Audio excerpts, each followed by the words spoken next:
Audio Jungle.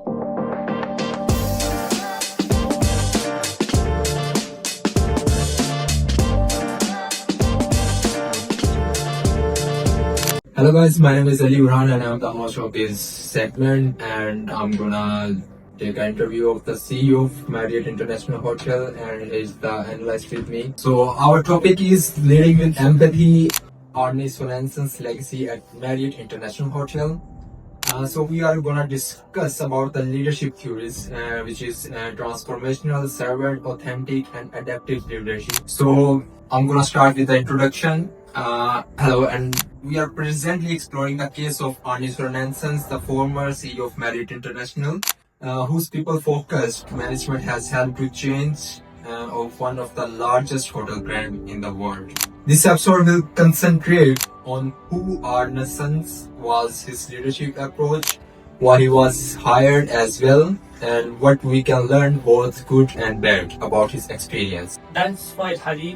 The leadership of Sorenson is a combination of transformation, servant, and authentic leadership. Was not a corporate strategist, but kind people leader who tries empathy of inclusion. You know, when I was hired at Marriott, my target was not only growth, but also I thought that you should treat your people well and they would treat your guests well, and this is what hospitality is all about. Perfectly said, on such an attitude caused to shine in the industry that pays excessively close attention to figures occasionally. Then unpacking what has made your approach unique and what it teaches to future hospitality leaders. Alright, here is a segment 2, Marriott Context and Leadership Foundation.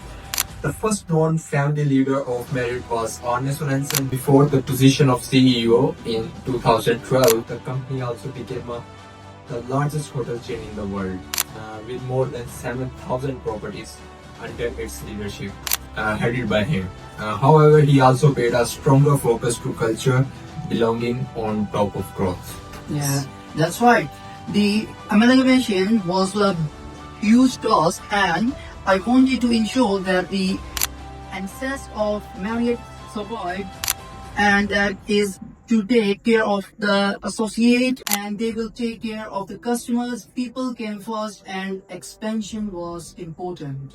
And that's a traditional servant leadership, which Yes. is the first described by Greenland. A servant leader puts interest of employees and personal development first before thinking about profit. This was the Sorenson was all about the institution where the people first. Alright, yes, and his leadership also exhibits transformational traits. He applied vision, empathy, and encouragement in motivational employees. Bass, in 1999, argues that transformational leadership inspired an emotional commitment that is what Sorenson's achieved. Yeah, he was a true leader and open, honest, and consistent. In the COVID-19 pandemic, he was featured in a video update, obviously sick with cancer, but still telling the staff of Marriott could come back. It is with a heavy heart that we say today a goodbye to a legend in the business world. Marriott CEO Arne Sorenson lost a hard-fought battle with pancreatic cancer. The first non-Marriott family member to sit in the C-suite of the hotel giant, Arne oversaw the company's mega merger with Starwood Hotels, that was back in 2016, and sat on the boards of Microsoft and the Special Olympics. The very vocal advocate for sustainability and gay rights was forced to cut back on his schedule earlier this month to pursue more aggressive treatments for his illness. The business community celebrating Arne's life today. GM CEO Mary Barra tweeting, quote, "He was a wonderful leader who led with empathy, integrity, and authenticity." That speech was very viral due to the reality.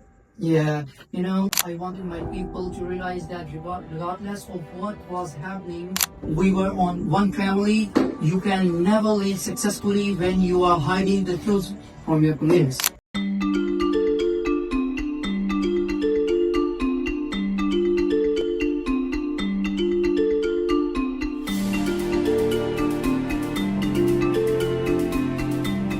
Thank you, Daisy, very much for that fine introduction. We've had a nice conversation together tonight, and I've heard many stories of her life, including one of her early jobs as being a waitress in a family restaurant in St. George, New York. which, before I get to something more important, reminds me of one of Mr. Marriott's favorite stories. And he actually tells it about his father, J.W. Marriott, who founded Marriott 90 years ago this year. But famously, his father sat down at a family restaurant, I'm sure quite like where Daisy was waitering in St. George, New York, and asked the waitress for some breakfast. She said, "What would you like?" She said, "I'd like a couple of eggs and some bacon and a few kind words."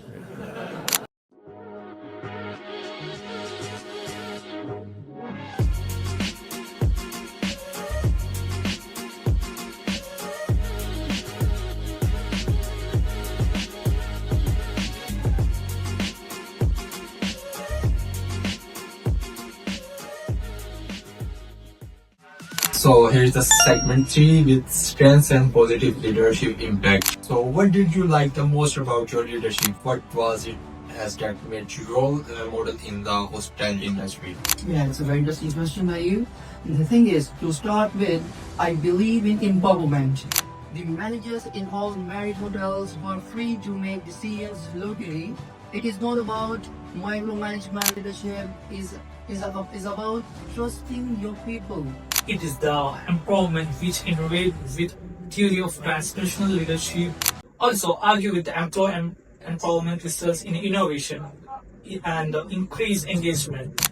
At this level of employee satisfaction in Marriott also increased worldwide under leadership of Sorenson. So it is the empowerment which is intertwined with the theory of transformational leadership, as my analyst said. So diversity was also a topic that was well known among Sorenson. So can you please speak over Yeah, that? sure. The diversity is very necessary in hospitality. Advocates equality in management. By 2020, nearly half of Marriott executives were female, but individuals feel appreciated when they observe themselves as depicted. Lovely. And the incorporation of summit into better culture.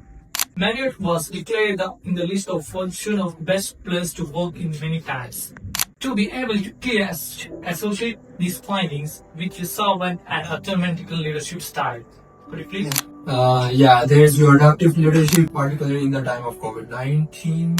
Yes, we were forced to close around the world, but I focused on open communication and emotional assurance. Adaptive leaders address change by engaging people in the process of coming up with solutions. Lovely.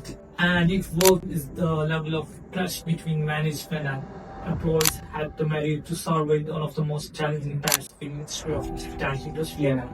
And that's evidence that compassion of and performance are not mutually exclusive.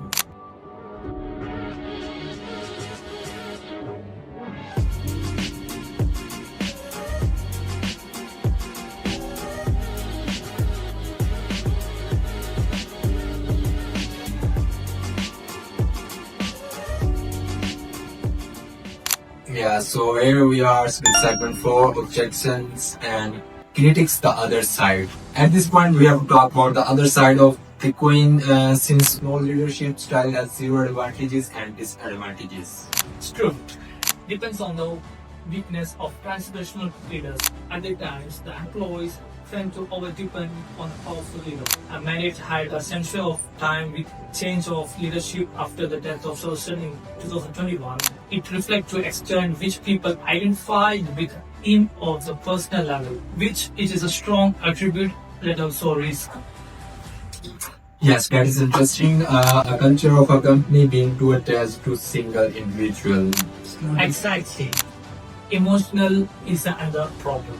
True and servant leadership involved in sharing the feelings of other people, and it may lead burnout or exclusion. Sorenson has a strong emotional style in the leadership, both the but assistant. Yeah, I agree. I have so many responsibilities in that. So at times, being able to lead empathetically and at the same time safeguard your own mental health is difficult. I got to know the importance of boundaries. Yeah. Though you had created trust by being empathetic, yeah, it required emotional strength. Is that what it takes to be a real leader? Yeah, it is easy. It is very easy to be like when you are open to people, but it also leaves you vulnerable. This is why leaders in the future of to be resilient, yet caring. Yeah. Yeah, one of more difficulty speed of decision. In these days, the urgent situation, a participatory servant, and leadership may slow down the process of decision making. The democratic culture of marriage at times underwrote making top-down decisions as a fast. In short, there were strengths and weakness in Sorensen as a leader, such as empathy, trust in failure, and weakness such as emotional strain and slow decisions. A balanced leader should be able to control both of them.